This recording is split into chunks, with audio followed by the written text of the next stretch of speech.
தீயவை செய்தார் கெடுதல் நிழல் தன்னை வீயாது அடி உறைந்தற்று. என்ன சொல்கிறார் திருவள்ளுவர்னா, எனக்கு தான் தெரியுமேன்றா, நம்ம ஒருத்தருக்கு கெடுதல் பண்ணிட்டோம்னா அந்த கெடுதல் நம்மளோட நிழல் மாதிரி நம்மளுடையதாக இருக்குமா. அது நமக்கு எப்போ நேரம் சரியில்லையோ அப்போ சில சமயம் நிழல் பெருசாக ஆகும் பாருங்கோ, அந்த மாதிரி பெருசாகி அதே கெடுதல் நம்மளை அட்டாக் பண்ணோம்.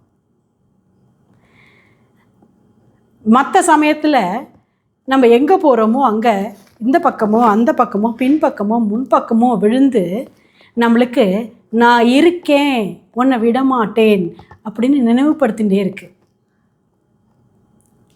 அப்போது எதை விட்டு வேணாலும் நம்ம விலகலாம், நம்ம நிழலை விட்டு நம்மளால் விலக முடியாது இல்லையா. திருவள்ளுவர் நம்ம மற்றவங்களுக்கு செய்கிற தீமையை அந்த நிழலோடு ஒப்பிடுறார். அது நிழல் மாதிரி உன்னை விட்டு போகாது அப்படின்னு. அப்போ என்ன பண்ணணும்னு எதிர்பார்க்குறார் திருவள்ளுவர்? பிறருக்கு தீமையே செய்யாமல் இருந்துட்டு போயிடலாமே. It is as simple as that. ஆனால் நம்மள நிறைய பேரால் அதுதான் முடியல பாருங்க. கெடுதலாக யாருக்காவது நினைக்கவாவது மனசு சொல்கிறது, அவன் அப்படி சொன்னானா, என்னை பார்த்து அன்றைக்கி சிரிச்சானா, இருக்குது விழுவான் ஒரு நாள், வேலை போகும் ஒரு நாள் அப்படின்னு மனசு நினைக்கிறது சில பேரை பற்றி. சில பேருக்கு தேவையே இல்லையே, யாருக்கோ வேலை போகணும்னு நம்ம எதுக்கு நினைக்கணும்?